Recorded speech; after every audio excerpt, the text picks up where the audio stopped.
Hello students, welcome to magnet brains. मैं Rupali Verma. Magnet brains आपके लिए 100% फ्री एजुकेशन लेकर आता रहा है और आगे भी आता रहेगा। तो अब मैग्नेट ब्रेन्स आपके लिए लेकर आया है आपकी पढ़ाई को और ज़्यादा आसान बनाने के लिए बुक्स और ई बुक्स। ये बुक्स और ई बुक्स आपको मिल रही हैं किंडरगार्टन से लेकर क्लास 12 तक के सभी सब्जेक्ट्स के लिए। बुक्स तो हमने रेडी कर दी, लेकिन हम चाहते थे कि आपको पढ़ने में और ज़्यादा सुविधा हो, तो इसलिए हमने इसको अलग अलग कैटेगरीज में डिवाइड कर दिया। अब ये कैटेगरीज कैसी हैं, चलिए हम समझाते हैं। तो इनको हम ऐसे समझ रहे हैं, देखिए हम अभी सैम्पल पेपर्स कर रहे हैं, है ना। तो हमारी एक बुक हो जाएगी सैम्पल पेपर सोल्यूशन बुक। एक बुक में हमारे पे सिर्फ सैम्पल पेपर सोल्यूशंस रहेंगे। फिर उसके बाद एक हमारी रहेगी एनसीईआरटी सोल्यूशन बुक। जैसे हम एनसीईआरटी सोल्यूशंस करते हैं ना हर चैप्टर के, तो एक बुक में सिर्फ वो एनसीईआरटी सोल्यूशंस रहेंगे, तो एक बुक ही हो जाएगी। फिर प्रीवियस ईयर क्वेश्चन पेपर्स हमने किए हैं, एक हमारी प्रीवियस ईयर क्वेश्चन पेपर्स हो जाएगी बुक। तो इस तरीके से आपको अलग अलग कैटेगरी में बुक एकदम रेडी कर दी गई है। अब सवाल आता है कि अगर आप पढ़ना चाहते हो तो आप इन बुक्स को कैसे लेंगे। तो इन बुक्स को प्राप्त करने के लिए नीचे डिस्क्रिप्शन बॉक्स में आपके सामने एक लिंक दी गई है। उस लिंक के अंदर आपको एक फॉर्म दिया गया है, उस फॉर्म को फिल करिए, सबमिट करिए। हमारा एक टीम मेंबर आपसे जल्द ही कॉन्टेक्ट करेगा इस बुक्स के रिकॉर्डिंग। तो जो भी बुक आप प्राप्त करनी है, जो भी फॉर्मेलिटीज़ है, उन्हें कंप्लीट कीजिए और बुक को प्राप्त कीजिए। तो ये तो हो गई एक ज़रूरी इन्फॉर्मेशन आपकी पढ़ाई को आसान बनाने के लिए। तो अब आ जाते हैं हम आज के वीडियो पे। आज का वीडियो जैसा कि आप देख रहे हैं कि क्लास 10th हिंदी कोर्स ए का आज है हम magnet brains sample paper solution for board examination paper number 5। तो आज हम लेकर आए हैं सैम्पल पेपर आपका 5 जो है। तो अभी तक हम 4 सॉल्व कर चुके हैं। पैटर्न से हम काफ़ी हद तक अब हैबिचुअल होते जा रहे हैं कि किस किस तरीके से पेपर्स आएंगे। तो बस प्रैक्टिस करना है टिल द एंड, एकदम जब तक एग्ज़ाम नहीं आते तब तक आपको प्रैक्टिस करते रहना है। तो वही हम प्रैक्टिस कर रहे हैं। तो चलिए शुरू करते हैं। तो सबसे पहले जो हमारे पास में आएगा वो है हमारा क्या, कुछ निर्देश। जैसे है निर्धारित समय 3 घंटे रहेंगे हमारे पास, पूर्णांक 80 मार्क्स रहेगा। अब आते हैं निर्देश। इस प्रश्न पत्र को 2 खंड में विभाजित किया गया है, का और खा। का खंड में हमारा टोटल बहुविकल्पीय प्रश्न है और खंड खा में हमारे वर्णात्मक प्रश्न हैं, यानी कि ऑब्जेक्टिव हमारे खंड का में है और सब्जेक्टिव खंड खा में है। प्रश्न पत्र के दोनों खंडों में प्रश्नों की संख्या 17 है। कितनी है? 17 क्वेश्चन हमें टोटल दिए गए हैं और सारे करने हैं। यथासंभव सभी प्रश्नों के उत्तर क्रमानुसार देने हैं, मतलब हमें सभी प्रश्नों के उत्तर सीक्वेंस में करने हैं, टोटल सीक्वेंस, जैसे 1 2 3 4 5 6 इस तरीके से हम सीक्वेंस में करेंगे। खंड का में कुल 10 प्रश्न दिए गए हैं, जिसमें उप प्रश्नों की संख्या 49 है, यानी कि 10 प्रश्न दिए गए हैं, उनके अंदर जो प्रश्न पूछे गए हैं वो 49 क्वेश्चन हैं। अब इन 49 क्वेश्चन में आपको सिर्फ 40 क्वेश्चंस करने हैं। उसके लिए आपको दिशा निर्देश हर जगह दिए गए हैं कि किस तरीके से आपको किस में कितने क्वेश्चंस करने हैं। फिर आते हैं खंड खा में कुल 7 प्रश्न हैं और सभी के साथ विकल्प मौजूद है। हर क्वेश्चन के साथ में जो है विकल्प दिया गया है। निर्देशानुसार विकल्प का ध्यान में रखते हुए सभी प्रश्नों के उत्तर देने हैं। सभी को हम विकल्पों को पढ़ेंगे, हर क्वेश्चन के साथ जो भी निर्देश दिए हैं उन्हें बहुत सावधानी से हमें फॉलो करना है। तो आते हैं अब खंड का में और प्रश्न संख्या है 1। खंड का प्रश्न संख्या 1 है हमारा, निम्नलिखित गद्यांश पर आधारित बहुविकल्पीय प्रश्नों के सर्वाधिक उपयुक्त विकल्प चुनकर लिखिए। हमारे पास एक गद्यांश दिया गया है, इस गद्यांश को हमें बहुत सावधानी से पढ़ना है और इस पर आधारित 5 क्वेश्चन हमें करने हैं। तो ये होगा टोटल 5 मार्क्स का। 1 मार्क्स का एक क्वेश्चन हमारा रहेगा। चलिए फटाफट गद्यांश पढ़ते हैं। गद्यांश को सॉल्व करने का कोई श्योर शॉर्ट फॉर्मूला नहीं है। आपको जितना आप प्रैक्टिस करेंगे उतनी जल्दी आप चीज़ों को समझेंगे और उतनी आसानी से आप इस गद्यांश को सॉल्व कर पाएंगे। क्योंकि हम कहें कि ये जो जितने गद्यांश पढ़ाएं इसी में से आ जाएगा, तो ये पॉसिबल नहीं है, क्योंकि साहित्य बहुत वृहत है, कहीं से भी आपसे पूछा जा सकता है। तो इसलिए इसमें आपको करना सिर्फ ये है कि आप जितने ज़्यादा गद्यांश सॉल्व कर सकते हैं उतने ज़्यादा गद्यांशों को सॉल्व करिए। तो आप जो है गद्यांश को समझने लगेंगे और उनके क्वेश्चंस को भी समझने लगेंगे। चलिए शुरू करते हैं। आशा से भरकर जीवन को देखो तो निराशा और नकारात्मकता दिखाई देने वाला जीवन का मार्ग साफ और गतिशील दिखाई देना आरंभ हो जाएगा। मतलब हम जो चीज़ों को निगेटिव थिंकिंग से लेते हैं, अगर उसे हम पॉजिटिव थिंकिंग से लें तो हमारे आगे के रास्ते हमें साफ दिखाई देते हैं कि हमें क्या करना है। इसके लिए तुम्हें क्या करना होगा? इसका उत्तर है तुम्हें केवल अनंत धैर्य, विश्वास और आशा से अपनी मंजिल की ओर देखना होगा। तुम चाहते हो कि तुम्हारी थिंकिंग पॉजिटिव रहे और तुम्हें हर एक चीज़ क्रिस्टल क्लियर दिखाई दे, तो उसके लिए तुम्हें बहुत ही पेशेंस, पूरे ट्रस्ट और पूरी ही आशा के साथ आपको आगे बढ़ना होगा। तुम्हें यह भी ध्यान रखना होगा कि जो आज नहीं हुआ वो कल होगा, कल नहीं तो परसों अवश्य होगा। मतलब ये हमें होप नहीं छोड़नी है कि जो आज नहीं हुआ आगे होता रहेगा। तुम्हारे प्रयत्न निष्फल नहीं जाएंगे। प्रतीक्षा और आशा जीवन पथ के दो ऊंचे प्रकाश स्तंभ हैं। चीजों को, परिस्थितियों को, अपने आसपास के व्यक्तियों को उनके अंधेरे हिस्सों की ओर से मत देखो, वहां से मत देखो जहां से चीजें और स्थितियां कष्टपूर्ण और प्रतिकूल प्रतीत होती हैं। हर किसी के उज्जवल और प्रकाशमान पक्ष को खोजो। मतलब हमें किसी भी चीज में जो है किसी की बुराई नहीं देखनी, अच्छाई देखनी, और उसमें ये चीज देखना है कि इसमें हमारे लिए क्या होप है, हम क्या कर सकते हैं। घने कांटों के बीच खिले छोटे से फूल को प्रेम के साथ देखने से कांटे दिखाई ही नहीं देते हैं। तो मतलब बहुत सारे कांटे होंगे और उसके बीच अगर एक फूल खिला होगा, हम बहुत उस फूल को हम ध्यान से देखेंगे तो हमारी नज़रों में वो कांटे कभी दिखाई नहीं देंगे। विश्वास और आस्था को स्वयं से भर लो और उसे समाज के हर वर्ग में बांटो। इसमें किसी प्रकार की कंजूसी मत करो। जिन्हें आशा, विश्वास, सहायता, सहयोग और सांत्वना की आवश्यकता है, उन्हें बिना किसी स्वार्थ और देश की भावना के इन्हें बांट दो। अब तुम देखोगे कि समाज के बीच आशा और विश्वास में वृद्धि हो रही है। तो ये तो था हमारा गद्यांश। अब इस पर आधारित हमारे पास प्रश्न है। क्या है? गद्यांश के आधार पर बताइए कि जीवन पथ के दो ऊंचे प्रकाश स्तंभ कौन से हैं? प्रतीक्षा और आशा, प्रयत्न और आशा, आशा और निराशा, या इनमें से कोई नहीं। तो दो प्रकाश स्तंभ हैं हमारे, प्रतीक्षा और आशा। यानी होप मत छोड़ो और वेट करो, चीजें तुम्हें जरूर मिलेंगी। गद्यांश के आधार पर बताइए कि चीजों, परिस्थितियों और अपने आसपास के व्यक्तियों को कहां से नहीं देखना चाहिए। कहां से नहीं देखना चाहिए? अंधेरे हिस्सों की ओर से, उजले हिस्से की ओर से, निराशा से, या इनमें से कोई नहीं। तो ये हमें नहीं देखना चाहिए अंधेरे हिस्से की ओर से। जहां कहीं से हमें अंधेरा दिखाई दे रहा है, उस हिस्से से हमें कभी भी उसे नहीं देखना चाहिए। गद्यांश के अनुसार समाज के हर वर्ग में क्या बांटने को कहा गया है? क्या चीज बांटने को बोला गया है? विश्वास को, आस्था को, का और खा दोनों, या निराशा? तो सही क्या है? वो हमारा दोनों, यानी कि विश्वास और आस्था दोनों बांटने को बोला गया है, इसलिए का और खा हमारा सही होगा। सही ऑप्शन है गा। निराशा और नकारात्मक दिखाई देने वाला जीवन का मार्ग साफ और गतिशील दिखाई देना कब प्रारंभ हो जाता है? यानी कि जहां हम निराश हो जाते हैं, जहां हमारी थिंकिंग निगेटिव हो जाती है, उस जगह से हमें अपना रास्ता दिखाई देना बंद हो जाता है। फिर हम क्या करते हैं कि हमें रास्ता दिखाई देता है? वो है आशा से भर कर देखते हैं, निराशा से भर के देखते हैं, विश्वास से भर के देखते हैं, इनमें से कोई नहीं। तो क्या होता है? जब हम आशा से भर कर देखते हैं, तब हमारे जीवन का मार्ग जो है वो साफ हमें दिखाई देना आरंभ हो जाता है। प्रस्तुत गद्यांश का सर्वाधिक उपयुक्त शीर्षक क्या होगा? एकदम सही शीर्षक अगर हम निकालें तो क्या होगा? प्रतीक्षा और आशा, स्वार्थ और द्वेष, निराशा और नकारात्मक, सहायता और सहयोग। तो मेरे हिसाब से जो सही ऑप्शन है वो है प्रतीक्षा और आशा। यानी कि आप वेट कीजिए और होप को मत छोड़िए, आप हमेशा अपने जीवन में सब कुछ प्राप्त कर सकते हैं। अब आते हैं हम प्रश्न संख्या 2, खंड का के ही प्रश्न संख्या 2। यहाँ पर हमारे पास दो अपठित पद्यांश दिए गए हैं। दो अपठित पद्यांश है, इन दोनों में से कोई हमें एक करना है। तो हम तो यहाँ दोनों कराएंगे, आपको क्वेश्चन पेपर में एक करना होगा।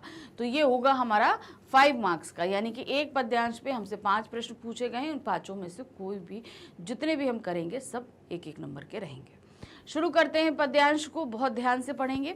लाल पत्थर, लाल मिट्टी, लाल कंकड़, लाल बजरी, लाल फूले ढाक के बने, डांग गाती फाग गजरी, सनसनाती सांझ सूझी, वायु का कंठला खनकता, झींगरों की खंजड़ी पर, झांझ सा बीहड़ झनकता, बीच सूने में, बनई ये ताल का फैला अतल जल, ये कभी आए यहाँ पर, छोड़ दमयंती दुखी नल, भूख व्याकुल ताल से ले, मछलियां भी जो पकाई शाप के कारण जली हैं, वे उछल जल में समाई हैं तभी से सांवली सूनसान जंगल की किनारी। तो अब ये क्या था कि किस तरीके से बीहड़ में जो है का दृश्य होता है वो बताया गया है। फिर नल और दमयंती को जो श्राप प्राप्त हुआ था उसके कारण जो है यहाँ पर जो है उन्होंने उन मछलियाँ भी पकड़ी, उनको पकाया, लेकिन वो जल गई, अर्थात वो वापस जल में समा गई। तो किस तरीके से उनको श्राप के कारण यहाँ पे कुछ खाने को भी नहीं मिला था, ये चीज़ बताई गई है। तो क्या दिया है, प्रस्तुत काव्यांश के आधार पर बताइए कि सांझ किस प्रकार की है, सूनी, सयानी, रोती या गाती। तो कैसी है वो है सूनी। क्यों? क्योंकि जो बीहड़ है वो बहुत ही वीरान इलाका है, तो वहाँ पे कुछ ऐसा होता ही नहीं, इसलिए वहाँ की सांझ क्या होती है, सूनी होती है। प्रस्तुत पंक्तियों के आधार पर बताइए कि चारों ओर के वातावरण में कौन सा रंग समाया है। किस तरह का रंग समाया था चारों तरफ, क्योंकि सांझ हो रही है तो चारों तरफ भाई सूरज जब ढलता है तो लालिमा होती है, तो सभी क्या हो जाता है, लाल लाल हो जाता है। तो कैसा उसका रंग समाया हुआ है, वो है लाल। लाल मिट्टी है, लाल पत्थर है, लाल जल है, सभी कुछ लाल हुआ पड़ा है। प्रस्तुत काव्यांश में खंजड़ी किसकी बताई गई है, झींगुरों की, सांझ की, पत्थर की या मिट्टी की। तो जो है खंजड़ी है वो है झींगुरों की, क्योंकि झींगुर जो झिन झिन करके बोलते हैं उसे हमारे कवि ने जो है खंजड़ी का जो है का रूप दिया है। खंजड़ी क्या होती है, लकड़ी का एक टुकड़ा होता है, उसके बीच में होल होते हैं, उसमें जो है वो धातु के कुछ छोटी छोटी प्लेट्स पड़ी होती है, जिसको ऐसे बजाओ तो खंज खंज खंज करके आवाज़ होती है, उसको हम लोग बोलते हैं खंजड़ी। मछलियां किस कारण जली थी, धूप के, कंकड़ के, शाप के या इनमें से कोई नहीं। तो उसका कारण था शाप, क्योंकि नल और दमयंती को जो शाप मिला था उसी के कारण मछलियां जली थी। काव्यांश के आधार पर बताइए कि जंगल की किनारी सांवली क्यों है, किस कारण से वो सांवली हो गई है। जली मछलियों के जल में समाने के कारण, मतलब मछलियां जल गई थी और फिर वो जल में समा गई, इस कारण से। मछलियों के पकने के कारण, सनसनाती सांझ के कारण या इनमें से कोई नहीं। तो जो है सांवली किनारी का कारण है जली हुई मछलियों के जल में समा जाने के कारण। भाई उन्होंने भूख मिटाने के लिए मछलियां पकड़ी, उन्हें पकाया, लेकिन वो जल गईं, और फिर क्या किया, उन्हीं जली मछलियों को वापस जल में डाल दिया था। तो इस तरीके से क्या हो गया था, उस जली मछली के कारण जो है सारी किनारियां सांवली सी हो गई थी। अब आते हैं हमारे दूसरे काव्यांश पर। ये क्या है, इन नए बसते इलाकों में जहां रोज बन रहे हैं नए नए मकान, मैं अक्सर रास्ता भूल जाता हूं, धोखा दे जाते हैं पुराने निशान। खोजता हूं ताकता पीपल का पेड़, खोजता हूं ढहा हुआ घर और जमीन का खाली टुकड़ा जहां से बाएं मुड़ना था मुझे। फिर 2 मकान बाद बिना रंग वाले लोहे के फाटक का घर था 1 मंजिला, और मैं हर बार 1 घर पीछे चल देता हूं या 2 घर आगे ठमकता हूं। यहां रोज कुछ बन रहा है, रोज कुछ घट रहा है, यहां स्मृति का भरोसा नहीं। एक ही दिन में पुरानी पड़ जाती है दुनिया, जैसे बसंत गया पतझड़ को लौटा हूं। अब यही है उपाय कि हर दरवाजा खटखटाओ और पूछो क्या यही है वो घर। समय बहुत कम है तुम्हारे पास, आ चला पानी ढहा आ रहा आकाश।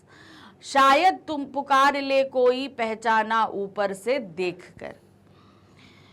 तो ये जो हमारे पास काव्यांश आया है, ये काव्यांश में क्या दिया गया है, इसको 2 तरीके से भाव को समझाया गया है। पहला भाव क्या है कि यहाँ पर एक व्यक्ति है जो सुबह अपने घर से निकला और शाम को जब लौटता है तो अपने घर का रास्ता भूल जाता है। क्यों? क्योंकि यहाँ पे कंस्ट्रक्शन इतनी तेजी से हो रहा है कि जो चिन्ह होते हैं, पीपल का पेड़, खाली पड़ा प्लॉट, इन सब से जैसे दाएं या बाएं घूमना है, हमें अपने चिन्ह, अपने घर जाने के चिन्ह ऐसे ही याद रहते हैं कि मतलब इस पेड़ के साथ हमें दाएं लेना है, फिर उसके आगे बाद जाएंगे तो एक खाली मकान है या 1 मंजिला मकान है, इधर से जाएंगे।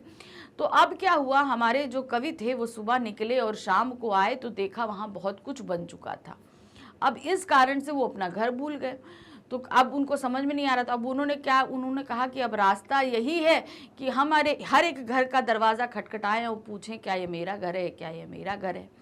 तो यहाँ पे तो उन्होंने ये समझाया कि आजकल बहुत तेजी से कंस्ट्रक्शन हो रहा है, बहुत तेजी से निर्माण कार्य हो रहा है, जिसके कारण से जो है हर जगह का स्वरूप बदल जाता है। हम अपनी स्मृति पे भरोसा नहीं कर सकते, मतलब अपनी याद पे भरोसा नहीं कर सकते, और चीजें बहुत तेजी से बदलती हैं।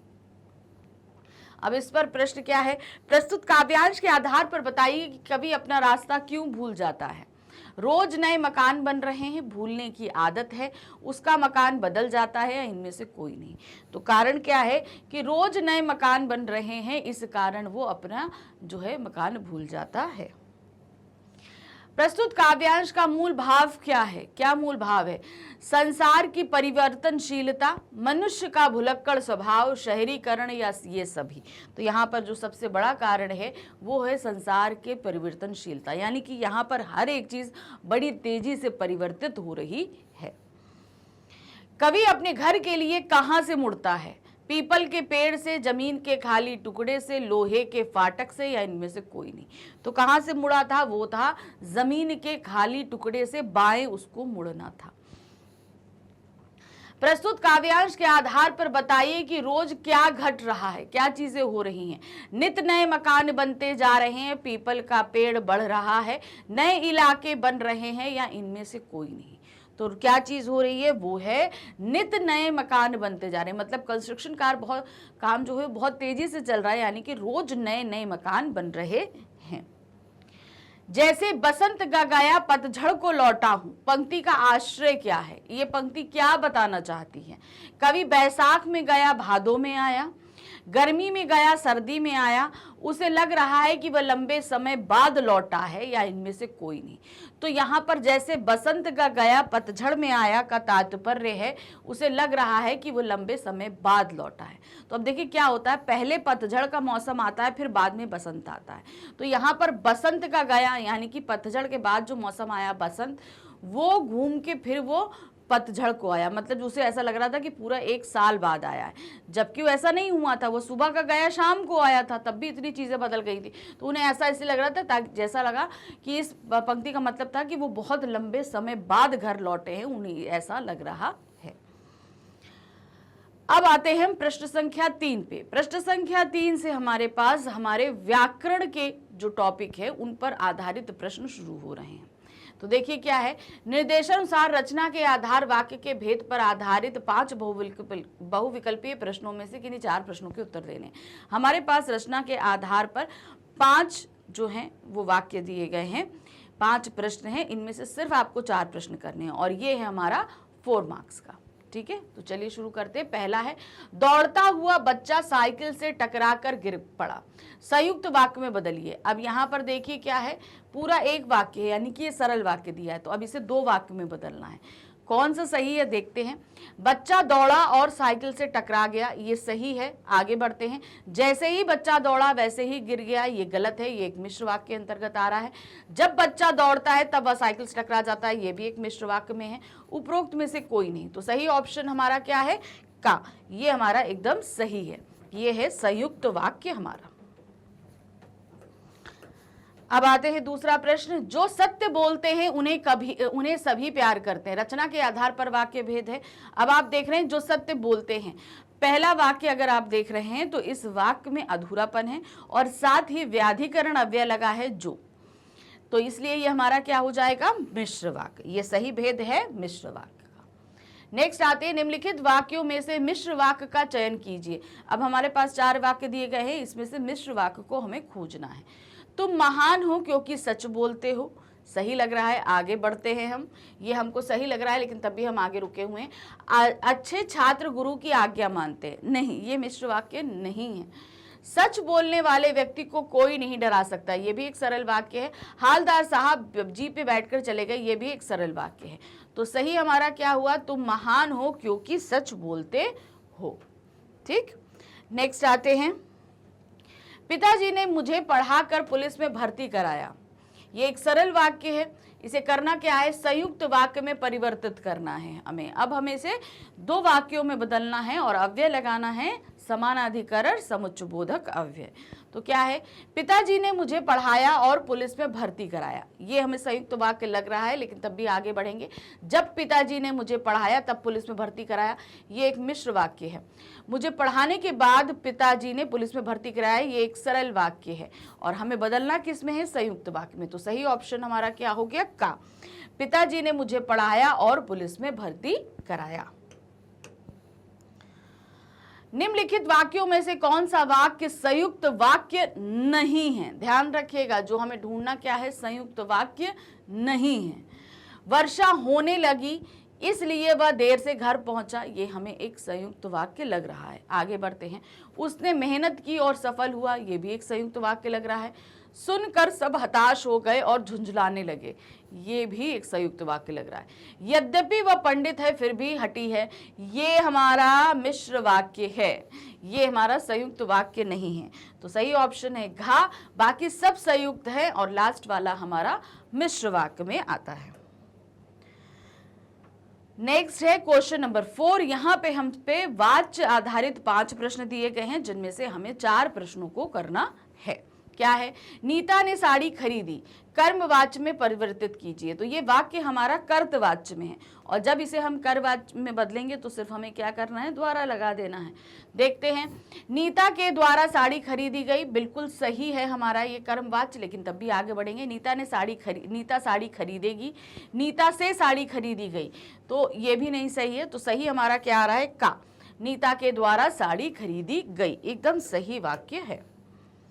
नेक्स्ट है, युवराज द्वारा पढ़ा जा रहा है, वाच्य का प्रकार है। अब आपको यहाँ पर साफ दिख रहा है ये द्वारा लगा है, तो द्वारा हमारा किस में आता है, कर्मवाच्य में आता है। तो सही ऑप्शन सही है हमारा कर्मवाच्य। प्रश्न संख्या 3 है, जितेंद्र नहीं उठ सकता, भाववाच्य में परिवर्तित कीजिए।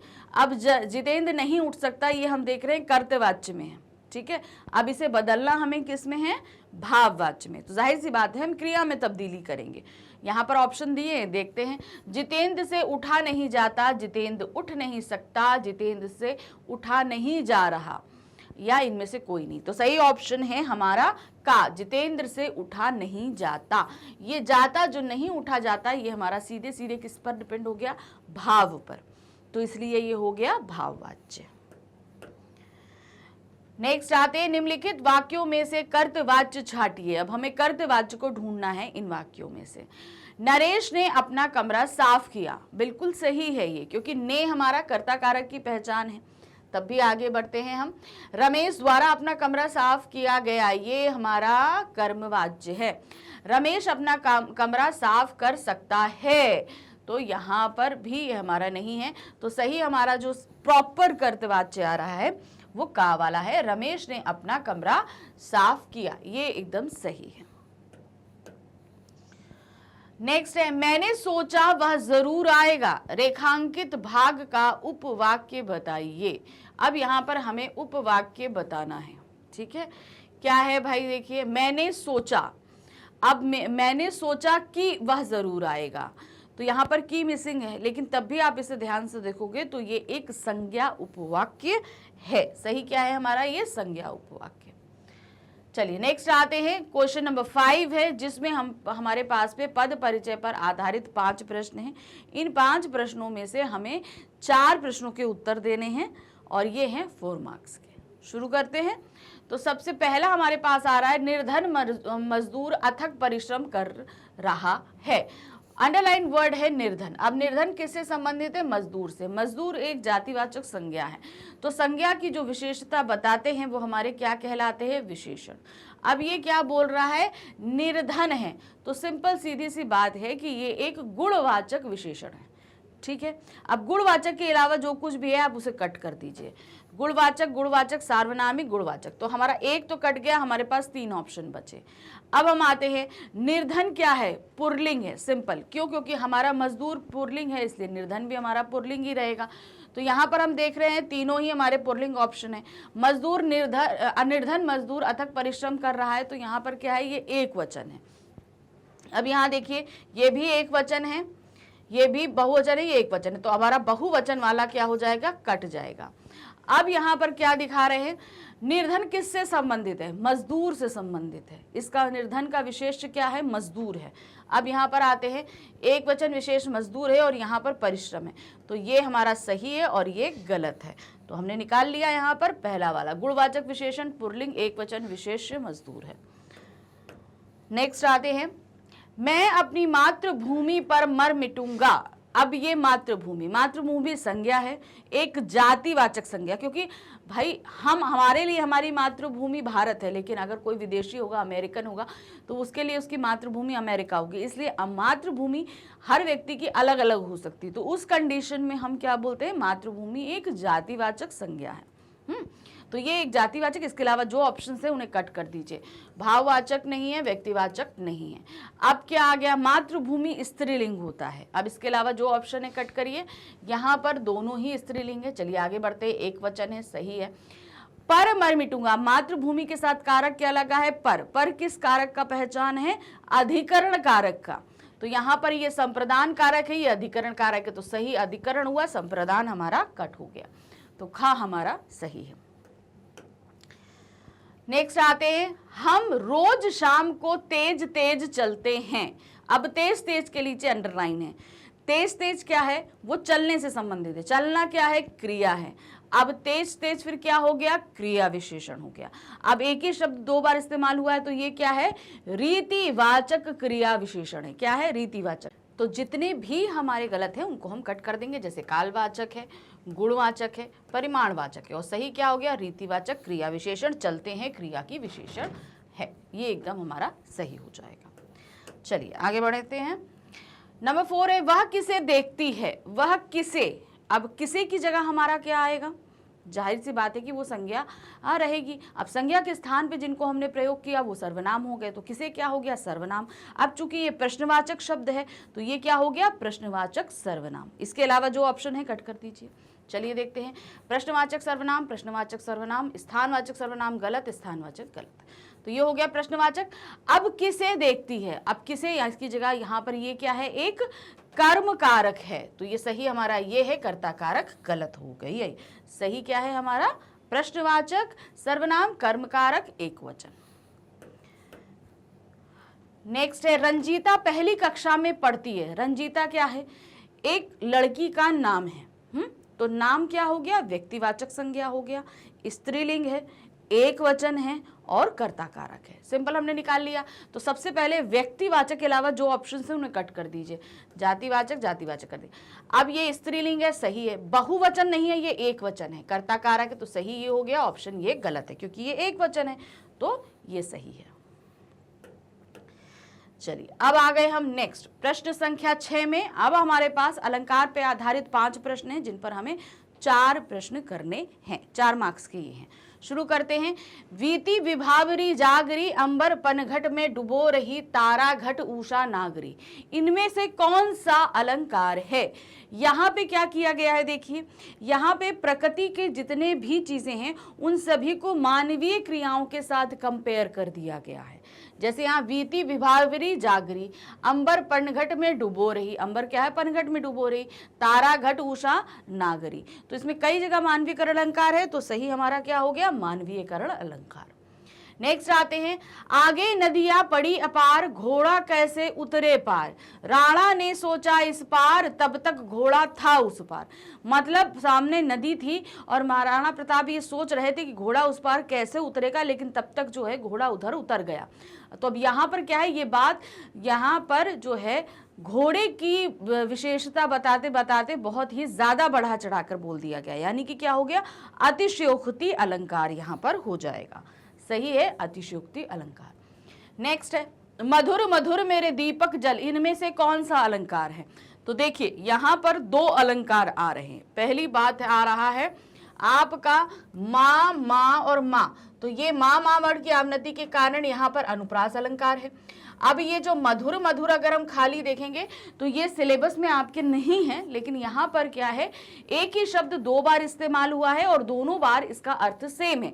इस कंडीशन में ये क्या हो जाएगा, पुनरुक्ति प्रकाश अलंकार। लेकिन हमारे सिलेबस में तो ये है नहीं, तो लेकिन तब भी हमने आपको यहाँ पर बता दिया है। तो यहां पर सही ऑप्शन क्या है, अनुप्रास अलंकार, क्योंकि मां वर्ण की आवृत्ति यहां कई बार हुई है।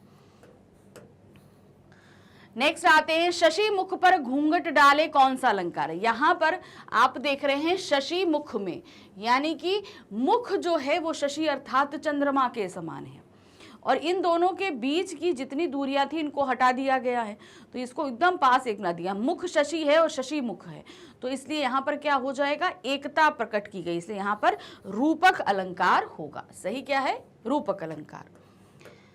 नेक्स्ट आते हैं, बरसा रहा रवि अनल भूतल तवा सा जल रहा, इसके लिए उपयुक्त अलंकार कहाँ है।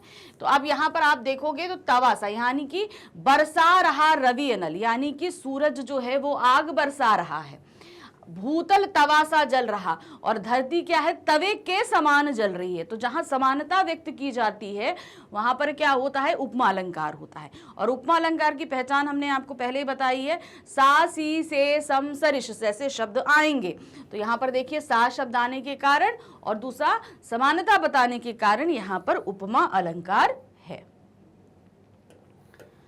चलिए नेक्स्ट आते हैं, अब हम आ गए प्रश्न संख्या 7 पर। प्रश्न संख्या 7 से हमारे पास में हमारी पाठ्य पुस्तक आधारित प्रश्न शुरू होते हैं।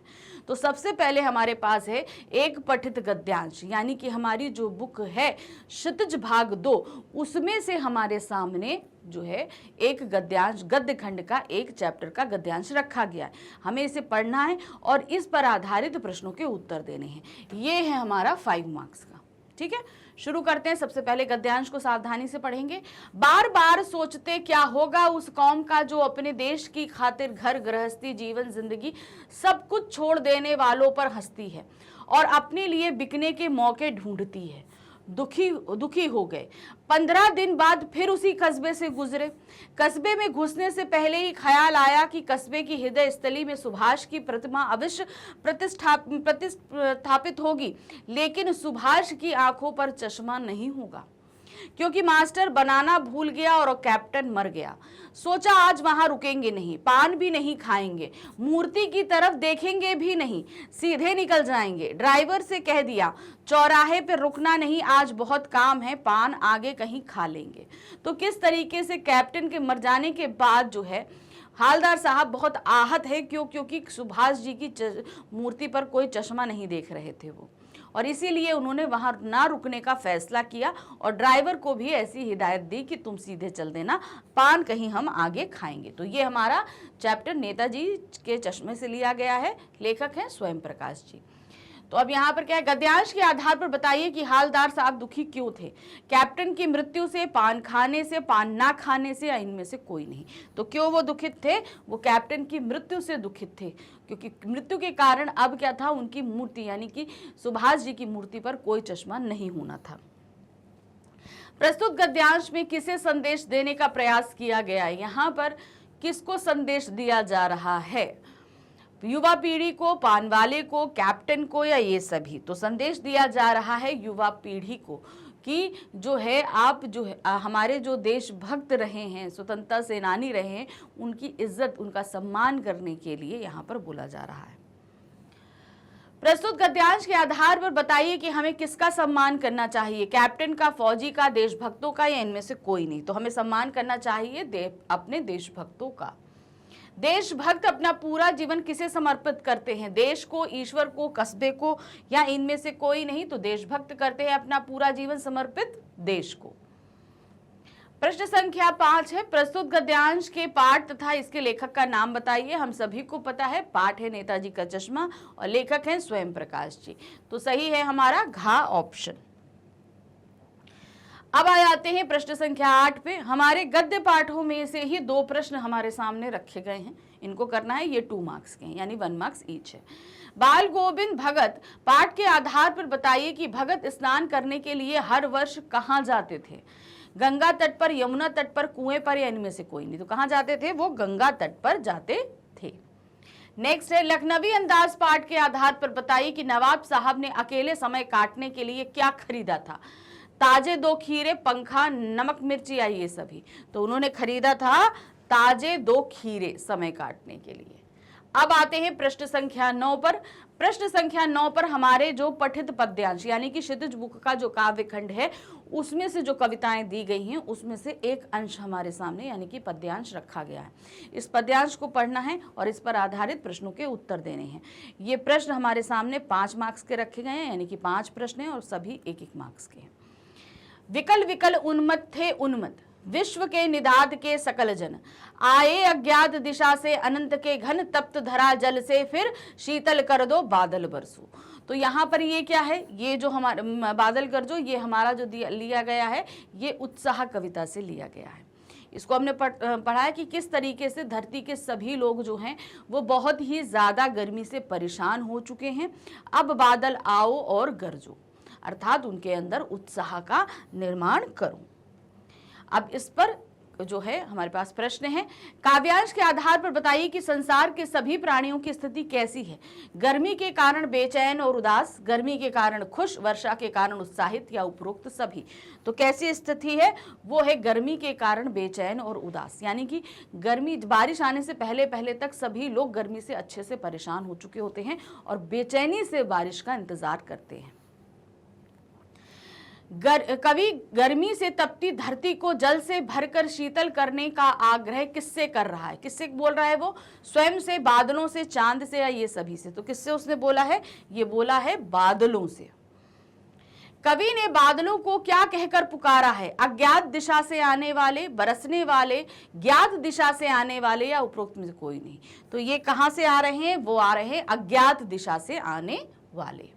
काव्यांश में प्रयुक्त विकल विकल उन्मन थे उन्मन पद किसकी विकलता और उदासी को सूचित कर रहा है, यानी कि किसको बताया जा रहा है कि वो कौन जो है बहुत ही उदास है और परेशान है। तो कौन था उदास और परेशान, वो गर्मी से उदास और परेशान थे, यानी कि सभी प्राणी, यानी कि उदास प्राणियों को सूचित कर रहा है।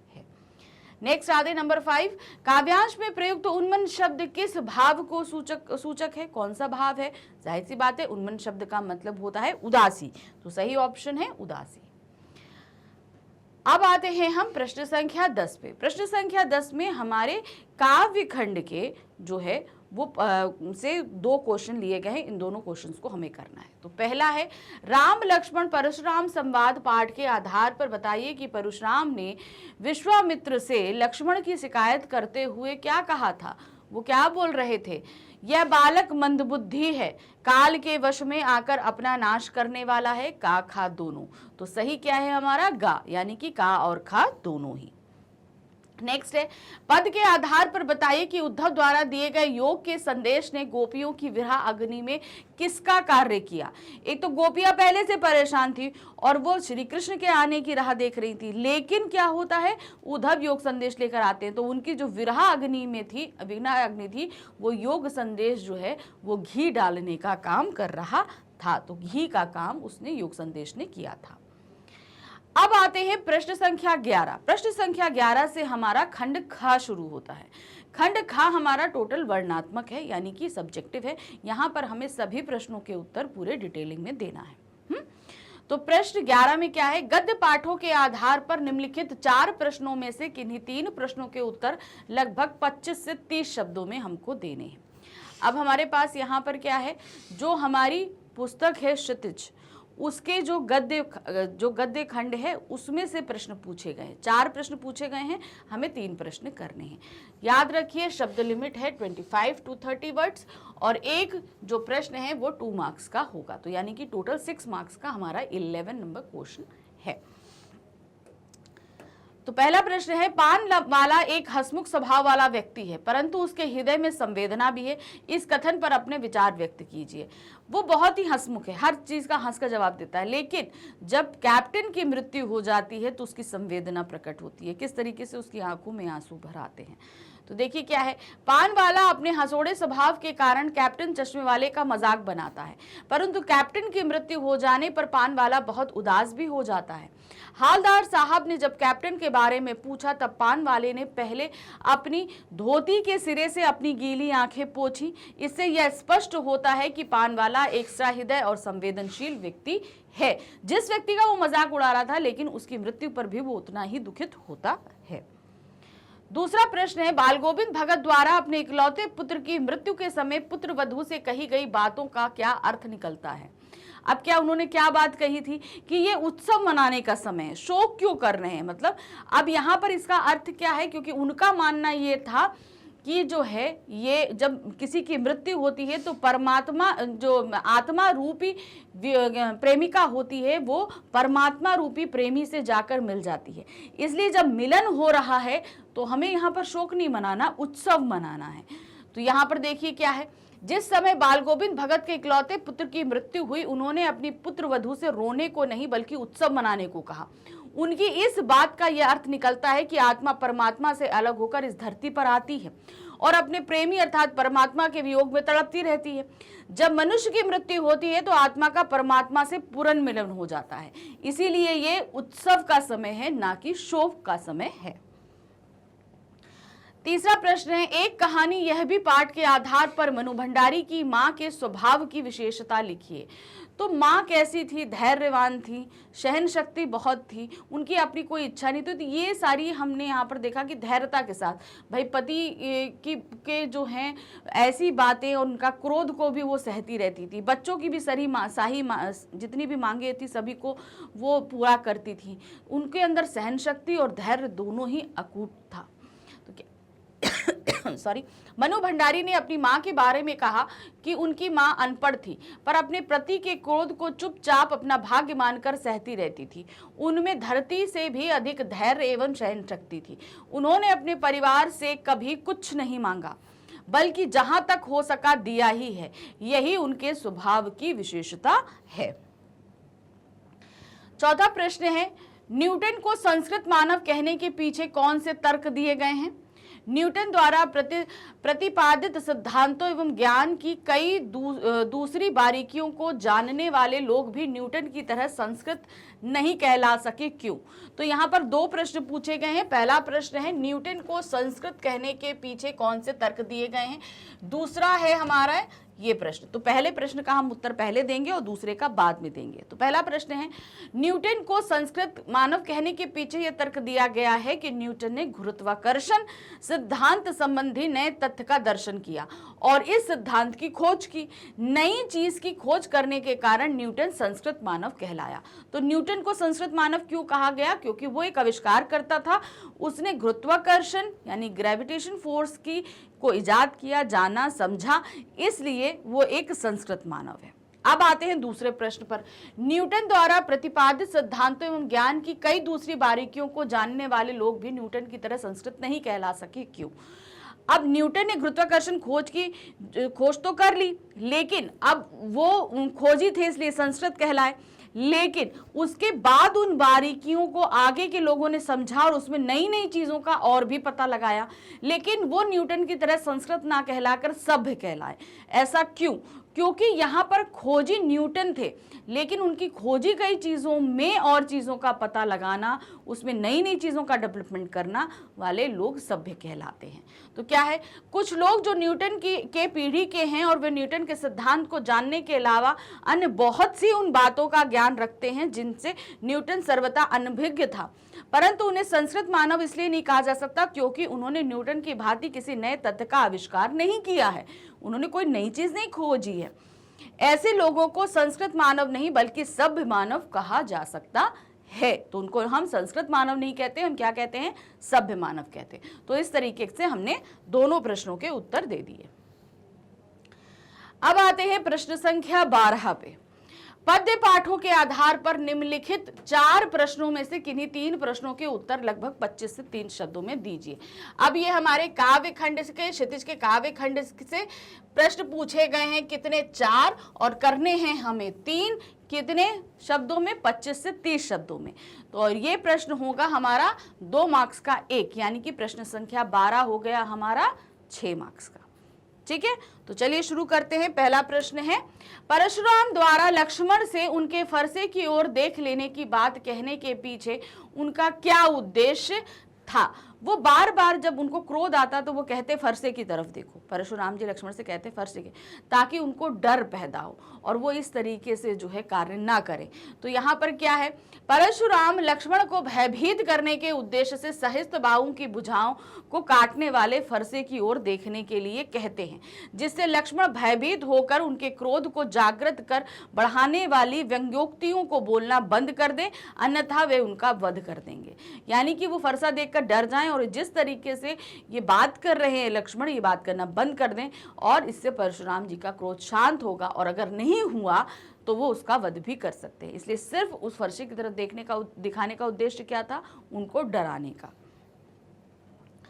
बच्चा किसी को घूर कर क्यों देखता है, कवि बच्चे की ओर से आंखें फेर लेने को क्यों कहता है। अब क्या है, जब बच्चा पहचानता नहीं है, किसी अनजान व्यक्ति को घूर के देखता है।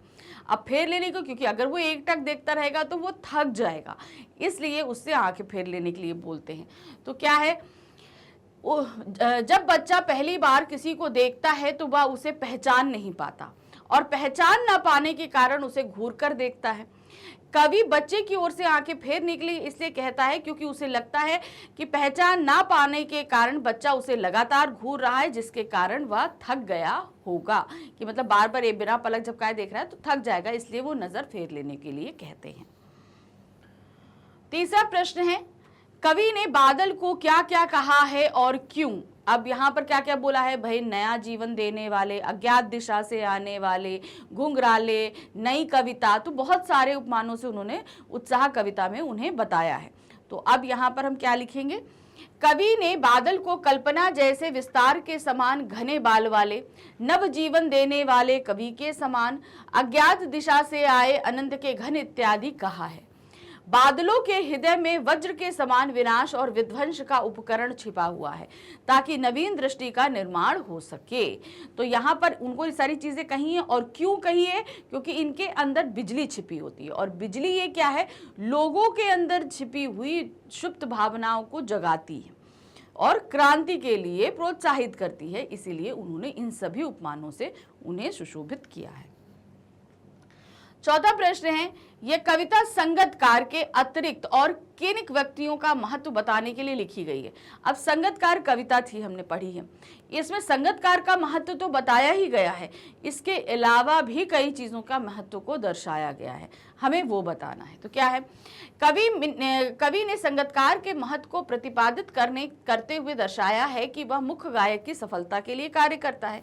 इसी बहाने कवि ने उन व्यक्तियों के महत्व को बताने के लिए भी एक कविता लिखी है जो अपना महत्व दिखाए बिना दूसरों की सफलता दिलाने के लिए दिन रात कार्य करते हैं। तो सिर्फ एक ये प्लेटफॉर्म नहीं है कि जहां पर मुख्य गायक गा रहा है और संगीतकार साथ दे रहा है, इनडायरेक्टली वो सभी लोगों के बारे में बताया है जो किसी को भी सफल बनाने के लिए पीछे हिडन रूप से कार्य करते हैं। अब इनमें देखिए कौन कौन हो सकते हैं।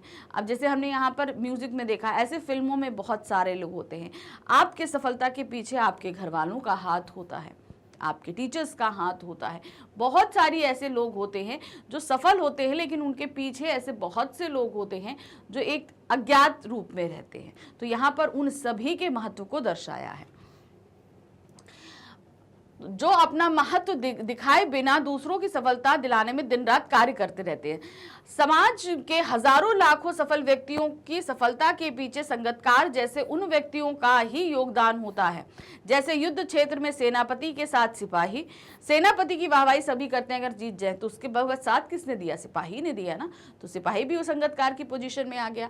निर्माण कार्य में मिस्त्री के साथ मजदूर, मिस्त्री अगर मकान बना रहा है तो उसके पीछे जो है उसे हेल्प कौन कर रहा है, मजदूर। फिल्मों में नायक के साथ छोटे कलाकारों व अन्य अनेक लोग। तो अब कोई भी फिल्म अगर बड़ी हो जाती है, उसके नायक की बहुत वाहवाही होती है, तो उसके पीछे भी बहुत सारे लोगों का कार्य छिपा होता है। तो इन सभी के महत्व को बताने का प्रयास किया गया है।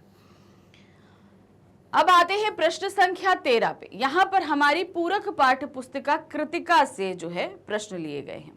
क्या है देखते हैं, पूरक पाठ्य पुस्तक के पाठों के आधार पर निम्नलिखित 3 प्रश्नों में से किन्हीं 2 प्रश्नों के उत्तर लगभग 50 से 60 शब्दों में हमें देने हैं। 3 प्रश्न पूछे गए हैं, हमें सिर्फ 2 प्रश्नों के उत्तर देने हैं।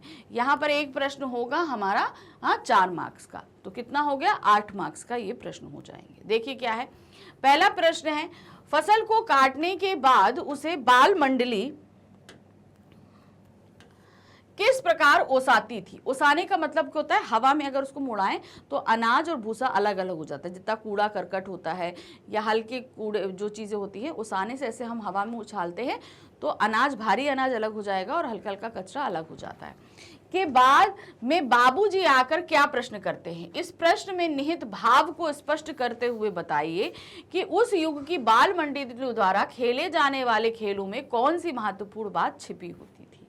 तो जब ओसाती है तो क्या पूछते हैं और इसके पीछे जो चीजें हैं वो हमें बतानी है। फसल को काटने के बाद बाल मंडली उसे एक जगह पर रख कर पैरों से रौंद डालती है। इसके बाद बच्चे कसोरे यानी मिट्टी के कटोरे का आज सूप बनाकर फसल ओसाते हैं।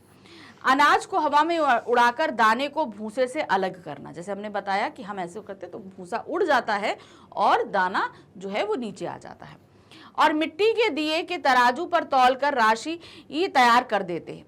बाद में बाबूजी आकर प्रश्न करते हैं कि इस साल की खेती कैसी रही भोलानाथ। तो अब जब ये खेती तैयार हो जाती है बेचने के लिए तो बाबूजी आकर क्या बोलते हैं, खेती कैसी रही बच्चों के साथ। बाबूजी के आते ही सारे बच्चे उनके प्रश्न का उत्तर दिए बिना ही भाग खड़े होते हैं, कि मतलब वो शर्मा जाते हैं और वहां से भाग खड़े होते हैं।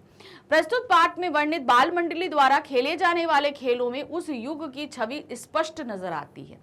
उस समय बच्चों के खेल अपने बड़ों के क्रियाकलापों से प्रभावित होते थे, मतलब बच्चे जो पूरा दिन बड़ों को कार्य करते देखते थे उन्हीं को अपने खेल बना लिया करते थे। उस समय बच्चों के होते थे। अधिकांश खेल सामूहिक रूप से खेले जाते थे। इससे बच्चे खेल खेल में दैनिक जीवनोपयोगी कई बातें सीख जाते थे। इसके अतिरिक्त माता पिता या अन्य व्यक्ति भी बच्चों के खेल का हिस्सा बन जाते थे। इससे बड़ों और बच्चों के मध्य आत्मीय और घनिष्ठ संबंध स्थापित हो जाते थे, जिसका आधुनिक युग में नितांत अभाव नजर आता है। तो अब क्या है, सामूहिक रूप से खेले जाते थे लेकिन आजकल के समय में ऐसा नहीं होता। बच्चे अकेले में खेलते हैं तो वो एक तो चीज़ें सीख नहीं पाते और दूसरा अकेले रहना सीख जाते हैं, जो सही नहीं है। दूसरा प्रश्न आते हैं, यात्राएं मनुष्य को यंत्रवृत्त या भाव शून्य होती जीवन शैली से मुक्ति दिलाने में सहायक होती हैं। सना सना हाथ जोड़ी पाठ के आधार पर इस कथन के पक्ष या विपक्ष में अपना मत दीजिए। अब क्या है, हमें क्या है, यंत्रवत यानी कि हमें मशीनीकरण, यानी कि हम पूरा मशीन की तरह काम करते हैं और हमारे अंदर फीलिंग्स कहीं ना कहीं जो मर रही हैं। इस परिस्थिति से हमें ये यात्राएं बचा लेती हैं। देखिए क्या होता है, हम जब बहुत ज़्यादा काम करते हैं, फ्रस्ट्रेटेड हो जाते हैं, थक जाते हैं, तो लगता है कि चलो कहीं घूम के आते हैं। तो वो घूमने में क्या होता है, तो हमारी जो मशीनीकृत ज़िंदगी थी हमें उससे छुटकारा बचते हैं। और दूसरा, हमारे अंदर की संवेदनाएं भी जो शांत हो चुकी थी, खासतौर से अपने परिवार वालों के लिए, क्योंकि हम परिवार के साथ अगर घूमने जाते हैं तो परिवार वालों के साथ एक बाउंडेशन बनती है। तो ये यात्राएं हमें ये सभी चीजें करने में, अब इसके पक्ष में आप अगर सही हैं तो आप उसमें उत्तर देंगे और अगर आप विपक्ष में हैं तो आप तर्क के साथ उत्तर देंगे। कैसे देंगे? यात्राएं मनुष्य को यंत्रवत और भावशून्य होती जीवन शैली से मुक्त दिलाने में सहायक होती है। मैं इस कथन से पूर्णतः सहमत हूं, यानी कि ये यात्राएं हमें हेल्प करती हैं। वर्तमान समय में शहरी जीवन की भागदौड़ और मनुष्य की अपनी भौतिक इच्छाओं की पूर्ति के लिए निरंतर प्रयास करने की प्रक्रिया ने उसे एकाकी बना दिया है। मतलब हम सिर्फ अपने में ही रखते रहते हैं और मशीनी जिंदगी जीते रहते हैं। आज उसका जीवन केवल स्वयं एवं अपने परिवार तक ही सिमट गया है। उसमें निरंतर भावशून्यता रूपी अवगुण बढ़ता ही जा रहा है। ऐसी नीरस होती जीवन शैली से मुक्ति दिलाने में ये यात्राएं बहुत महत्वपूर्ण भूमिका निभाती हैं।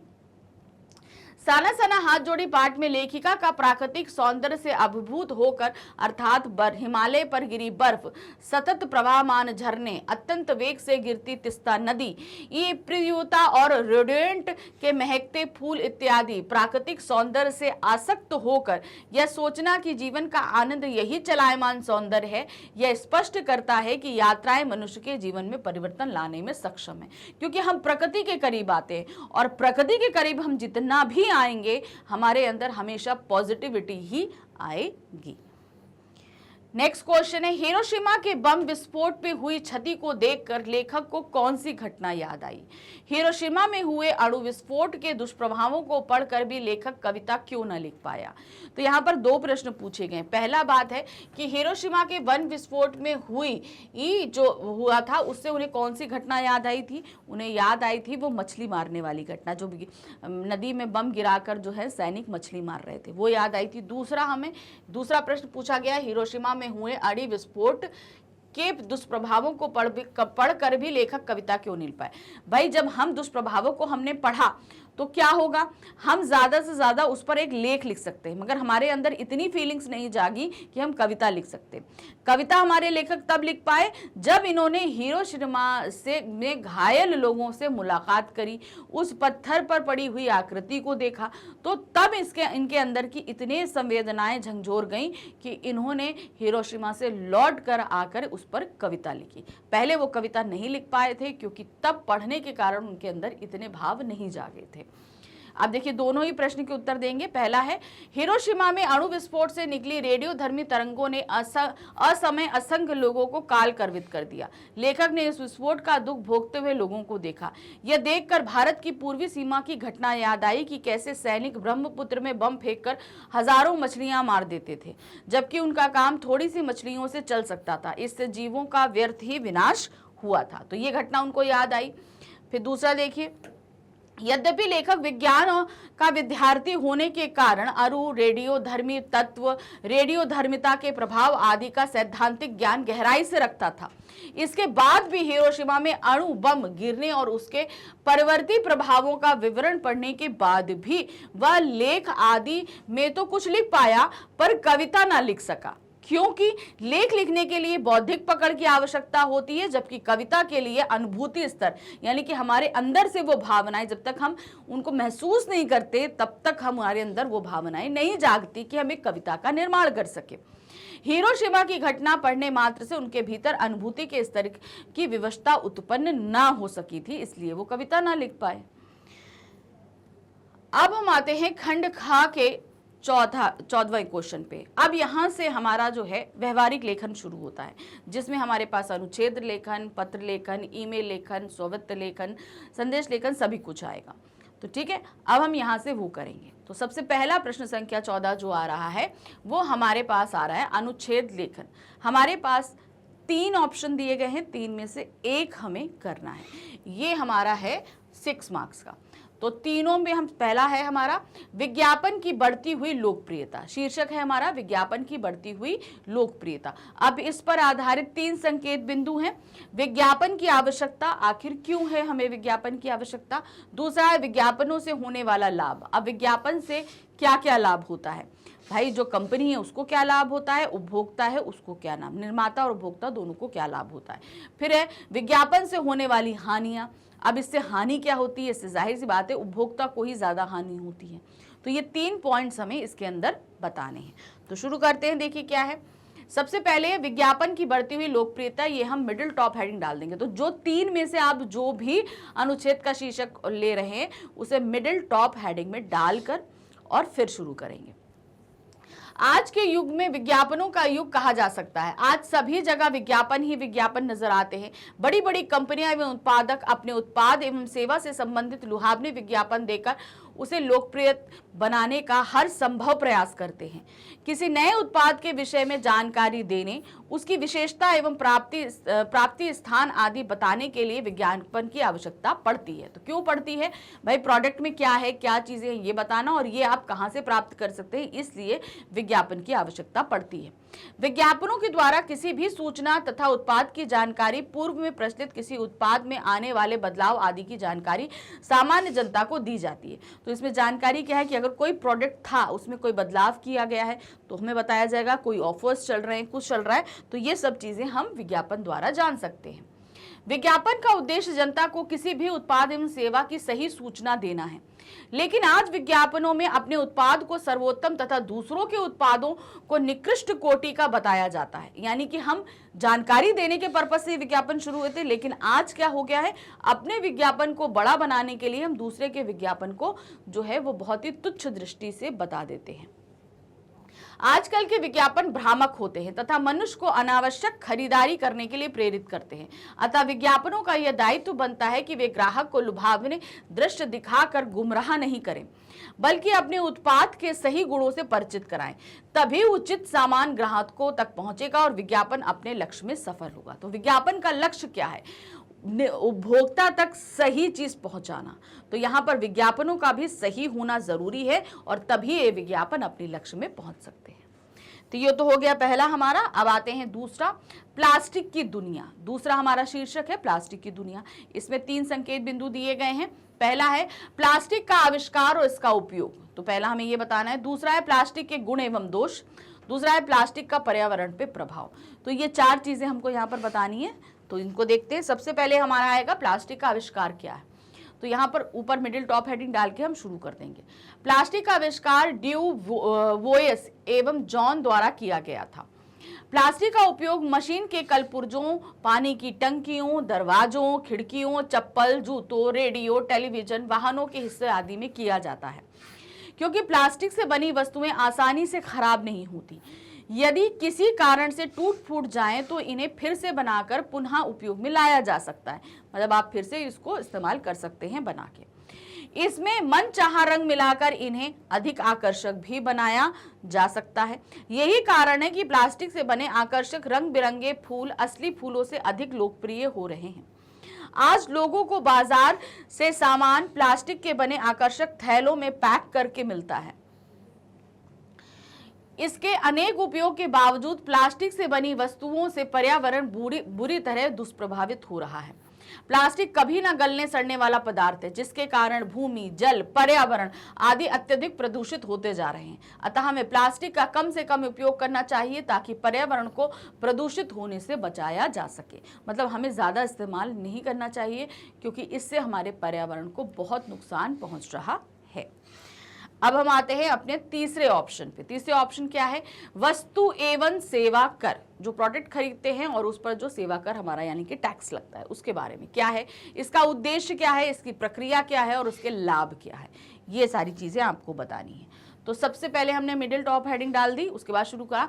हमारे देश में 1991 में कर सुधारों की जिस प्रक्रिया की शुरुआत हुई, उसका उद्देश्य पूरे देश में वस्तुओं एवं सेवाओं पर एक समान कर प्रणाली लागू करना है, जिसमें करारोपण की प्रक्रिया को सहज व सरल बनाते हुए कर प्रणाली को जटिलता को कम किया जा सकता। मतलब हर प्रोडक्ट पे अलग अलग जो है % कर लगता था, तो यहाँ पर 1991 में क्या हुआ, सभी प्रोडक्ट पे एक समान कर लगाने की बात की गई। इससे एक और जहां भारत में बेहतर प्रतिस्पर्धात्मक व्यावसायिक माहौल बनने में आसानी होगी, वहीं दूसरी ओर इससे सरकार के राजस्व में तीव्र वृद्धि की भी संभावना है। तो अब क्या है कि सभी लोग जो है अपने कर के बारे में नहीं सोचकर यहाँ पर अपने जो है विकास के बारे में सोचेंगे और सरकार को भी काफी फायदा होगा। वस्तु एवं सेवा कर वस्तुओं एवं सेवाओं पर लगाया जाता है। मतलब सरकार जो हमें सेवाएं देती है उस पर लगाया जाता है और जो हमें वस्तुएं प्राप्त होती हैं उस पर लगाया जाता है। लगाया जाने वाला एकीकृत अप्रत्यक्ष कर है, जिसमें केंद्रीय उत्पाद शुल्क, राज्य स्तरीय वैट, चुंगी, क्रय कर, विलासिता कर, मनोरंजन शुल्क और सेवा कर आदि सम्मिलित है। मतलब एक कर के अंदर ये सारे ही टैक्सेस जो है वो शामिल होते हैं। वस्तु एवं सेवा कर का आरोप आपूर्ति एवं उपयोग के अंतिम चरण पर किया जाएगा। यह कर मूल वर्धन के प्रत्येक स्तर पर अनिवार्य रूप से लगाया जाएगा। मतलब हर किसी के प्रोडक्ट या सेवा कर पे ये जो आप प्राइस चुकाते हैं उसमें ये कर सम्मिलित होता है। इसमें प्रत्येक चरण पर किसी भी आपूर्तिकर्ता को टैक्स क्रेडिट सिस्टम के माध्यम से इसकी भरपाई करने की अनुमति नहीं है। मतलब हर जगह जो अलग अलग आप टैक्स पे कर रहे थे, अब वो जरूरी नहीं है, आप एक ही जगह टैक्स पे करेंगे। ये नहीं कि आपने पहले यहाँ लिया तो यहाँ टैक्स पे किया, वहां लिया तो वहां टैक्स पे किया, ऐसा नहीं, आप एक ही बार में उस टैक्स को पे करेंगे। वस्तु एवं सेवा कर से होने वाले लाभों को देखा जाए तो प्रारंभिक स्तर पर वर्तमान कर प्रणाली को सरल, पारदर्शी और सुसंगत व प्रभावशाली बनाएगा। इससे करारोपण एवं कर वसूली दोनों स्तरों की जटिल प्रक्रियाओं एवं नियमों और विनियमों के जंगल से छुटकारा मिलेगा। अब यहाँ पर हमें हर प्रोडक्ट में अलग अलग करों को समझना पड़ता था। अब एक कर लगने की वजह से क्या हुआ, हमारे लिए इस टैक्स प्रणाली को समझना आसान हो गया है। एकीकृत कर प्रणाली दोहरे करारोपण से भी ग्राहकों को मुक्ति दिलाने से सक्षम है। इससे ग्राहक एक और जहां इंस्पेक्टर राज से निजात पा सकेंगे, वहीं कीमतों में होने वाली वृद्धि से भी बच सकेंगे। जो हर घड़ी जो कीमत बढ़ जाती है हर स्टेप पे, हम उससे बच जाएंगे। तो ये हो गए हमारे अनुच्छेद। अब हम आते हैं पत्र पर। तो अब हमारे पास प्रश्न संख्या 15 में जैसे कि पत्र है, 2 पत्र हैं, दोनों में से एक पत्र करना है। तो सबसे पहले हमें क्या है, क्वेश्चन पढ़ना है। ये पत्र होंगे हमारे 5 मार्क्स के, यानी कि कोई भी आप एक पत्र करोगे 5 नंबर का रहेगा। तो यहाँ पर पहला है पत्र, आपके मोहल्ले में विगत 1 माह से चोरी की वारदातें होती आ रही हैं। थाना अध्यक्ष महोदय को कई पत्र मिलने पर भी कोई सुधार नहीं हुआ। अतः अपने जिले के पुलिस अधीक्षक यानी कि आयुक्त महोदय को पत्र लिखकर तुरंत कार्रवाई करने हेतु प्रार्थना कीजिए। तो चोरी हो रही है, पुलिस आयुक्त को हम पत्र लिख रहे हैं, तो जाहिर सी बात क्या है, ये एक औपचारिक पत्र है। और औपचारिक पत्र जब भी हम करते हैं तो सबसे पहले हम जिसको पत्र लिख रहे हैं उसके साथ हम शुरू करते हैं। तो यहाँ पर क्या है, श्रीमान थाना अध्यक्ष महोदय, सिविल लाइंस मुरादाबाद, ये हमने लिख दिया। उसके बाद सीधे दिनांक आ गई हमारी, तो दिनांक वही पड़ेगी जिस दिनांक को हम कार्य कर रहे हैं। फिर आते हैं विषय, मोहल्ले में अपराधों की रोकथाम हेतु, यानी कि हमारा क्या है, मोहल्ले में जो है बहुत चोरी हो रही है, तो इसलिए हम वहां से करेंगे। फिर से डाल दिया। उसके बाद हम सम्माननीय शब्दों के साथ पत्र को शुरू करते हैं। क्या है, मुझे बहुत ही खेद के साथ लिखने के लिए विवश होना पड़ रहा है कि पिछले 1 माह से हमारे क्षेत्र में अपराधों की संख्या में एकाएक तेजी आ गई है। चोरी की घटनाएं अत्यधिक बढ़ गई हैं। हर दिन कार, स्कूटर चोरी हो रहे हैं। हमारे क्षेत्र के कई घरों में चोरी की घटनाएं हो चुकी हैं। दिन दहाड़े चलते हुए राहगीरों को लूटा जा रहा है तथा विरोध करने पर गोली तक मार दी जाती है। पिछले ही सप्ताह एक 60 वर्ष के बुजुर्ग से उनके पेंशन के 2000 रुपए लूटकर उन्हें बुरी तरह घायल कर दिया गया। महिलाओं के गले से चेन खींचने और पर्स आदि छीनकर भागने की घटनाएं तो आम हो गई हैं। तो ये सारी घटनाएं हो रही हैं जो वाकई चिंता का विषय है। इन सब से हमारे क्षेत्र में बुरी तरह भय व्याप्त हो गया है। आपसे विनम्र निवेदन है कि विषय की गंभीरता को देखते हुए मोहल्ले के निवासियों के लिए पर्याप्त सुरक्षा का प्रबंध करें। इस क्षेत्र में पुलिस की गश्त बढ़ाने की कृपा करें ताकि बढ़ते हुए अपराधों पर रोक लगाई जा सके। तो इतने अपराध बढ़े हैं, तो जो भी पुलिस अपने हेड से कर सकती है वो करे और इन अपराधों पर रोक लगाए, ये हमने रिक्वेस्ट करी। धन्यवाद। प्रार्थी काखा का, तो आप प्रार्थी के रूप में अपना नाम लिखेंगे, याद रखिए, क्योंकि हम यहाँ प्रार्थना कर रहे हैं तो हम का खा गा की जगह अपना नाम दीजिए। पहली चीज तो ये है, कभी भी कोई भी नाम नहीं डालिए। अगर प्रश्न में आपका नाम बोला गया है तो आप वो डालेंगे, नहीं तो आप अपना ही नाम डालेंगे। कभी भी काखा गा और आबा सा बिल्कुल नहीं डालिएगा। नेक्स्ट आते हैं अथवा करके। अब हमारे पास दूसरा प्रश्न है। क्या है, कुछ ही समय पूर्व संपन्न हुए विधानसभा चुनावों में आपके मामा जी द्वारा चुनाव जीतने पर क्षेत्र के मतदाताओं की अपेक्षाओं पर खरा उतरने की कामना करते हुए उन्हें बधाई पत्र दीजिए। तो मामा जी चुनाव जीत गए हैं और उनको बताना है कि आप अपने क्षेत्रवासियों की जितनी भी कामनाएं उनको पूर्ण करेंगे, खरा उतरेंगे। इस पे आपको करते हुए एक बधाई पत्र लिखना है। तो मामा जी को, यानी कि हम अपने रिश्तेदार को लिख रहे हैं, जान पहचान को, तो ये एक अनौपचारिक पत्र है। और जब हम अनौपचारिक पत्र लिखते हैं तो सबसे पहले क्या करते हैं, हम अपना एड्रेस जो है देते हैं, हम जहाँ पे रह रहे हैं। तो ज़रूरी नहीं आप पूरा पोस्टल एड्रेस दीजिए, मकान नंबर, ये सबसे आप इनिशियल एड्रेस भी दे सकते हैं। तो जैसे यहाँ दिया है नवाबगंज कानपुर, दिनांक 22 मार्च 2000, दिनांक का फॉर्मेट ध्यान रखिएगा। फिर आते हैं पूज्य मामा जी, सादर प्रणाम। विधानसभा का चुनाव जीतने पर मेरी ओर से बहुत बहुत बधाई। आपने विधानसभा का चुनाव पहली बार जीता है। आप अपने क्षेत्र के सम्माननीय व्यक्ति बन गए हैं। इससे न केवल आपका ही सम्मान बढ़ा है बल्कि हमें भी उतना ही सम्मान मिला है। पूज्य मामा जी, विधायक बनने से आपको न केवल सम्मान मिला बल्कि इस क्षेत्र के लोगों की आकांक्षाओं पर खरा उतरने की जिम्मेदारी भी आप पर आ गई है। आप अपने प्रतिद्वंदी उम्मीदवार को 50,000 से अधिक वोटों से पराजित किया है।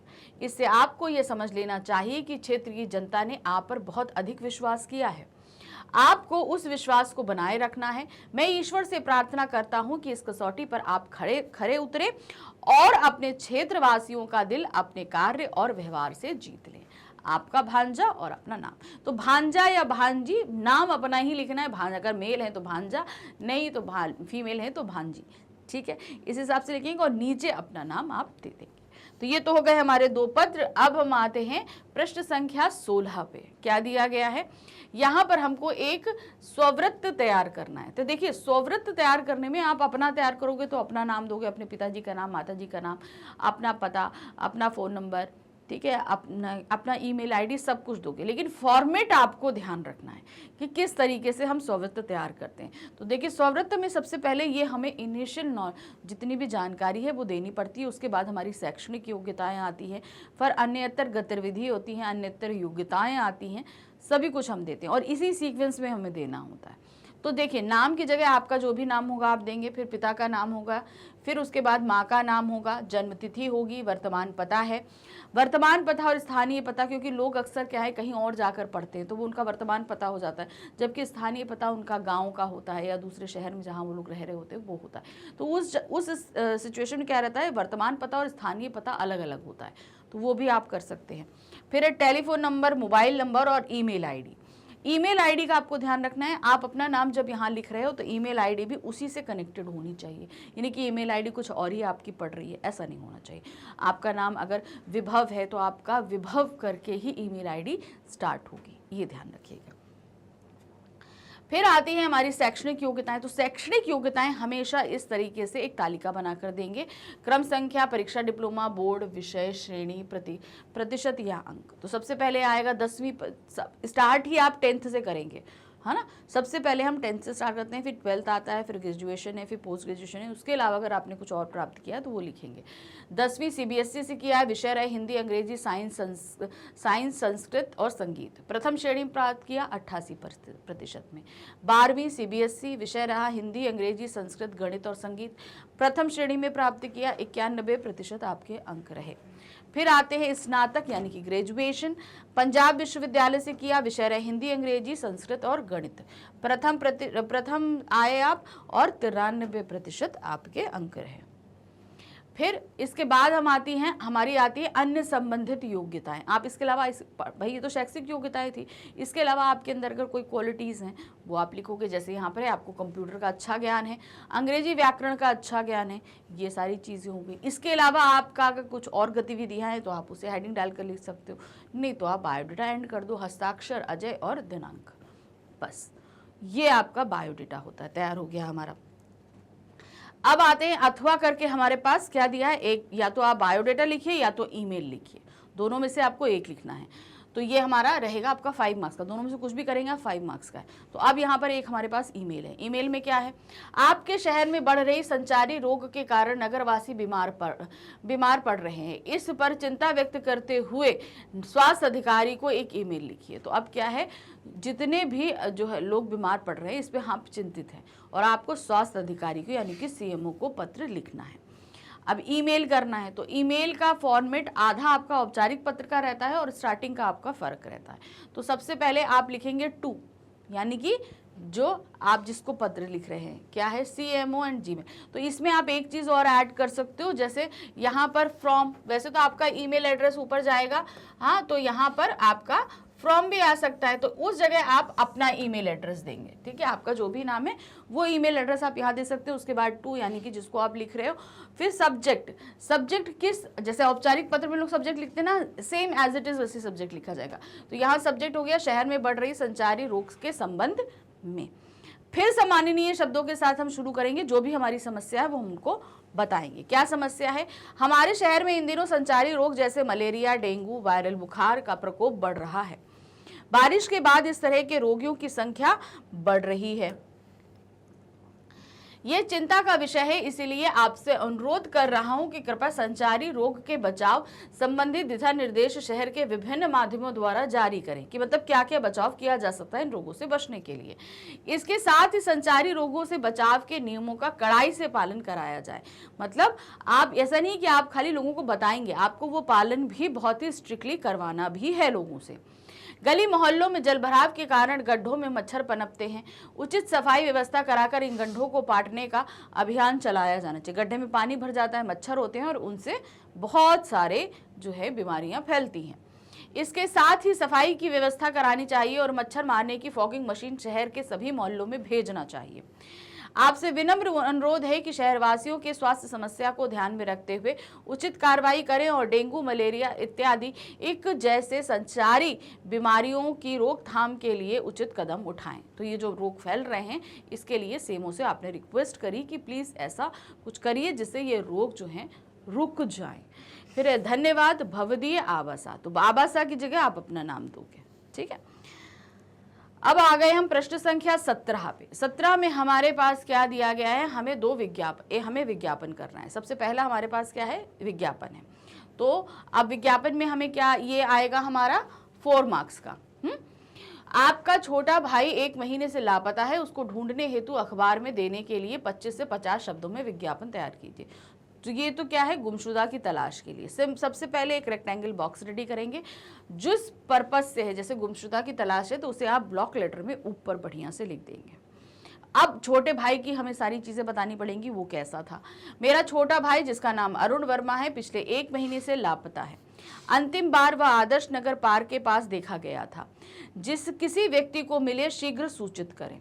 आयु है 7 वर्ष, कद है 3 फीट 2 इंच, रंग गोरा, काली पैंट और सफेद टी शर्ट पहने हुए है। फिर क्या है, पता बताने वाले व्यक्ति को 5000 रुपए इनाम दिया जाएगा। तो जो कोई भी हमें इसकी इन्फॉर्मेशन देगा उसको 5000 रुपीज जो है वो प्राइस मनी मिलेगी। ये आपने हाईलाइट कर दिया ताकि लोग जल्द से जल्द बताएं। अब ये इसका आप कहाँ से संपर्क करेंगे, तो आप अपने घर का एड्रेस और मोबाइल नंबर दे सकते हैं। संपर्क करें B151 Adarsh Nagar Delhi, phone number देकर। तो इस तरीके से हमारा एक विज्ञापन तैयार हो गया। अब अथवा करके हमारे पास क्या है, एक हमें संदेश तैयार करना है। क्या तैयार करना है, संदेश। ये एक शोक संदेश है, पिताजी की मृत्यु का समाचार देते हुए एक शोक संदेश हमें लिखना है। तो संदेश जैसा भी हो, शुभकामना संदेश हो, बधाई संदेश हो, हमें सबसे ऊपर देना पड़ता है। तो आप एक रेक्टेंगल बॉक्स रेडी करोगे, ये एक शोक संदेश है, हमने ऊपर लिख दिया। जिस डेट को दे रहे हो वो डेट आप डालेंगे, समय जो दे रहे हैं आप वो समय डालेंगे। उसके बाद आप संदेश शुरू करेंगे। मान्यवर, अत्यंत दुख के साथ सूचित करना पड़ रहा है कि मेरे पिताजी अरुण तिवारी का स्वर्गवास दिनांक 10 मई 2000 रविवार को हो गया था। उनकी आत्मा की शांति के लिए श्राद्ध का आयोजन 23 मई 2000 शनिवार को सुनिश्चित किया गया है। अतः आपसे निवेदन है कि आप इस अवसर पर आकर दिवंगत आत्मा की शांति के लिए ईश्वर से प्रार्थना कर हमें कृतज्ञ करें। शोक संतप्त अजय तिवारी तथा समस्त परिवार। तो समस्त परिवार शोक संतप्त है। और इस तरीके से हमारा ये संदेश तैयार हो गया। और इस संदेश के साथ ही हमारा ये प्रश्न पत्र भी समाप्त हो गया, नंबर 5। तो हमने यहाँ पर फटाफट magnet brain sample paper number 5 भी सॉल्व करके रख दिया। तो इसी तरह प्रैक्टिस करते रहेंगे, कब तक, जब तक हमारे एग्जाम नहीं हो जाते। इस तरीके से हम धीरे धीरे करके आपके लिए प्रैक्टिस पेपर लेकर आते रहेंगे। मैग्नेट ब्रेन्स जो है अब आपके लिए लेकर आ रहा है बुक्स और ई बुक्स। ये बुक्स और ई बुक्स आपको मिल रही हैं क्लास किंडरगार्टन से लेकर 12th तक के सभी सब्जेक्ट्स के लिए। बस अब इनको आप प्राप्त तो कर सकते हो, लेकिन ये भी बता दूं कि आपकी सुविधा के लिए हमने इसे अलग अलग कैटेगरीज में तैयार किया। जैसे हमने अभी एक सैंपल पेपर सॉल्व किया तो हमारे एक बुक हो गई सैंपल पेपर सोल्यूशन बुक। हमने प्रीवियस ईयर क्वेश्चंस कर लिए हैं तो एक बुक हमारी previous year question paper book हो गई। तो इस तरीके से अलग अलग कैटेगरी की बुक है जिन्हें आप प्राप्त करके अपने एग्जाम्स की तैयारी बहुत अच्छे से कर सकते हैं। अब आती है बात कि आप इसे प्राप्त कैसे करेंगे। तो नीचे डिस्क्रिप्शन बॉक्स में आपके सामने एक लिंक दिया गया है, उस लिंक के अंदर एक फॉर्म है, उसे फिल करके सबमिट करिए। हमारा एक टीम मेंबर आपसे जल्द ही कांटेक्ट करेगा इस बुक के लिए। तो बस बुक प्राप्त करिए और अच्छे से कार्य करिए। Thank you for watching, bye bye.